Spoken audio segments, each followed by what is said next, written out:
حضرات گرامی، مہمانان گرامی کے بیانات سے قبل چرچ محافظ کمیٹی اور ان کے ساتھ تعاون کرنے والی انتظامیہ میں تعریفی اسناد میں ہمارے مہمان تقسیم کریں گے۔ اس کے بعد جمعیت علماء اسلام ضلع اٹک کی طرف سے ضلع اٹک کے غیور صحافیوں کے اعزاز میں بھی انشاءاللہ تعریفی اسناد تقسیم کی جائیں گی۔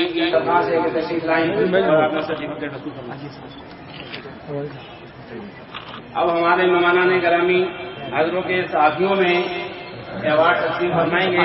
سب سے پہلے میری درخواست ہے حضروں کے سینئر صحافی نثار علی خان صاحب سے درخواست ہے کہ آپ سرٹیفکیٹ وصول فرمائیں۔ ڈاکٹر حمید خان صاحب سے درخواست ہے تشریف لائیں اور اپنی سند وصول فرمائیں۔ چادو ایک چادو میں چینج کر لوں۔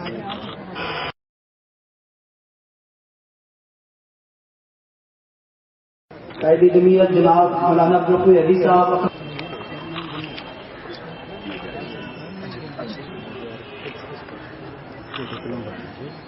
کو باندھ دیا گیا اور کتوں کو چھوڑ دیا گیا۔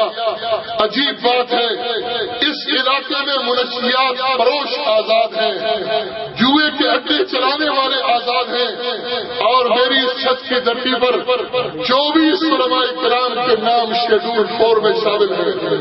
کیا قصور ہے علماء کا؟ تم جمعیت علماء کو کیا سمجھ رہے ہو؟ تم کو اس سے دہشت گرد تنظیم سمجھ رہے ہو؟ ذہن میں یہ بات صاف کر لو، جمعیت علماء اگر نہ ہوتی پاکستان کو ٹکڑے ہونے سے کوئی نہیں بچا سکتا تھا۔ ہماری اوپر وطنی پر شک مت کرو، چھوٹی چھوٹی باتوں پر جمعیت علماء کے کارکنوں کو تنگ کرتے ہو۔ جمعیت علماء کے پروگراموں پر پابندی لگانے والے سن لیں، آج کے بعد ضلع اٹک میں جمعیت علماء اپنے کسی سیاسی جلسے کی اجازت انتظامیہ سے نہیں دیں گے۔ بچوں کے لیے کماتا ہے وہی شہید ہو جاتا ہے، اور یہ جتنے بڑے بڑے لوگ ہیں یہ اپنے گھروں میں محفوظ ہیں یا اس کے پاس بلٹ پروف گاڑیاں ہیں، لیکن جب الیکشن آ جاتے ہیں تو وہ جس شکل میں بھی ہمارے پاس آ جاتے ہیں ہم زندہ باد کا نعرہ لگاتے ہیں اور کچھ نہیں دیکھتے۔ بھیک مانگ کے کہتے ہیں کہ امریکہ کے ساتھ برابری کی بنیاد پر تعلق۔ مجھے بڑی ہنسی مذاق لگتا ہے، کہتے تو آپ مجبور ہیں۔ مذاق اس لیے لگتا ہے کہ ایک آدمی ایک شخص سے بھیک مانگتا ہے، خیرات مانگتا ہے، اور مانگنے کے نتیجے میں اسے کچھ دیتا ہے کہ یہ زندہ رہے۔ اب وہ بھکاری اپنے آقا سے جس سے بھیک مانگتا ہے اس سے کہہ سکتا ہے کہ یار میرے ساتھ اگر دوستی رکھتے ہو تو برابری کی بنیاد پر کہہ سکتا ہے؟ نہیں کہہ سکتا، اس لیے کہ روزی بند ہو جائے۔ اب یہ امریکہ تو روزی بھی بند کرتا ہے، ڈنڈا بھی نہیں دیتا ہے۔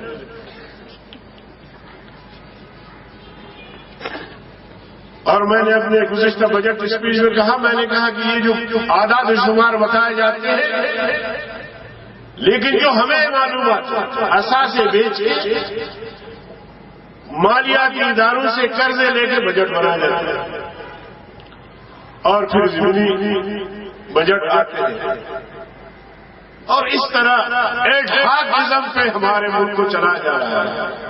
کب تک چلے گا؟ درانی صاحب فرما رہے تھے، اور پہلی مرتبہ یہ بات ہمیں سننے کو مل رہی ہے، اور ایک نہیں جانے مجھے یہاں تک بھی پتہ نہیں تھا کہ ریل کے انجن میں تیل ڈلتا ہے یا وہ پرانے کوئلے ہیں یا بجلی پہ چل رہا ہے۔ اب اس دور میں ہمیں یہ بھی سننا پڑا کہ نہیں یہ تو ڈیزل سے چلتا ہے، اب ڈیزل نہیں ہے چلا۔ میرا بھتیجے ٹرین میں سفر کر رہا تھا، آ کے یہاں بتایا 48 گھنٹے کوئٹہ سے پنڈی تک اسے لگے، تو بتا رہے تھے کہ 2 ٹرینوں کو ایک انجن کھینچ رہا تھا، کوئٹہ ایکسپریس اور جعفر ایکسپریس۔ تو مولانا فضل الرحمان صاحب فرما رہے تھے کہ پھر کتنی لمبی ٹرین ہوگی، ظاہر ہے پھر رفتار بھی اسی حساب سے۔ PIA تمام ادارے ڈیمیج ہو چکے ہیں، کرپشن کی وجہ سے، لیکن پھر بھی قوم کو آفرین ہے، وہی چہرے آتے ہیں نئے نعرے کے ساتھ، زندہ باد مرد آباد، اور جن کا کردار ہے ان کو موقع نہیں دے رہے۔ جیسے میں نے کہا کہ 22-23 سال سے ہم اس پارلیمنٹ کا حصہ ہیں اور یہ جمعیت کا کردار ہے۔ آگے مالیاتی اداروں سے قرضے لیے گئے، پھر حکومتوں نے اپنے اپنے دور میں ان کو معاف کر دیا، ان کی فہرستیں بھی شائع ہو چکی ہیں، ان کی فہرستیں بھی، اور ان میں بھی ایک فرد بھی جمعیت علماء اسلام کا نہیں۔ میرے عزیز دوستو، میں آپ کو کیا بتاؤں کہ ہم ان کا اور ان حالات کا کس طرح مقابلہ کر رہے ہوتے ہیں۔ یہ جو فاٹا کے سینیٹر منتخب ہوتے ہیں نا، اور پھر ان سے اتفاق کروانا، یہ ہمارا کردار ہے۔ اگر ہم پارلیمنٹ میں نہ ہوتے تو بھٹو صاحب جس طرح چاہتا آئین بناتا ہو، کم از کم وہ اسلامی آئین نہ ہوتا، باقی اس میں جو بھی کچھ، یہ ہے علماء کا کردار۔ یہ آئین کہتا ہے آپ کا، آج بھی یہ کہہ رہے ہیں کہ یہ دفعات ختم ہونی چاہیے۔ آئین آپ کا کہتا ہے کہ الیکشن میں وہ شخص حصہ لے سکتا ہے جو 100 صلاح کا پابند ہو اور گناہ کبیرہ کم ہو سکے۔ اب آئین کا دفعہ 62 دفعہ 63 پر آئین میں موجود ہے یہ چیز۔ یہ کس کا نعرہ تھا؟ یہ ہمارا نعرہ، یہ ہمارے اکابر کا نعرہ تھا، یہ جمعیت علماء اسلام کا منشور تھا کہ جو ملک اسلام کے نام پہ بنا ہے اس کے پارلیمنٹ میں سارے لوگوں کا پوچھنا ضروری ہے، کیونکہ اسلامی آئین اسلام پہ کام کرنا ہے، اسلامی تعلیمات کو عام کرنا ہے، قوانین کو اسلامی تعلیمات کی روشنی میں ترتیب دینا ہے۔ تو یہ میرا نعرہ تھا یا بھٹو صاحب کا نعرہ ہے؟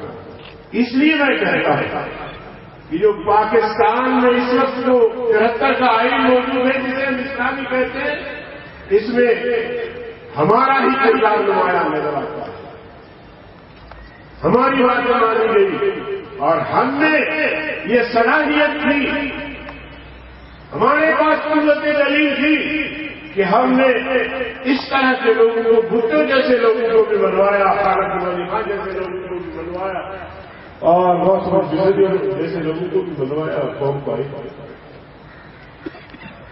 آج جب 18ویں ترمیم کے لیے تجاویز مرتب ہو رہے تھے تو دباؤ بڑھا کہ پاکستان کو اسلامی جمہوریہ، اتنا بڑا نام، لمبا نام، بس جمہوریہ پاکستان ہونا چاہیے، یہ اسلام کا لفظ نہیں ہونا چاہیے۔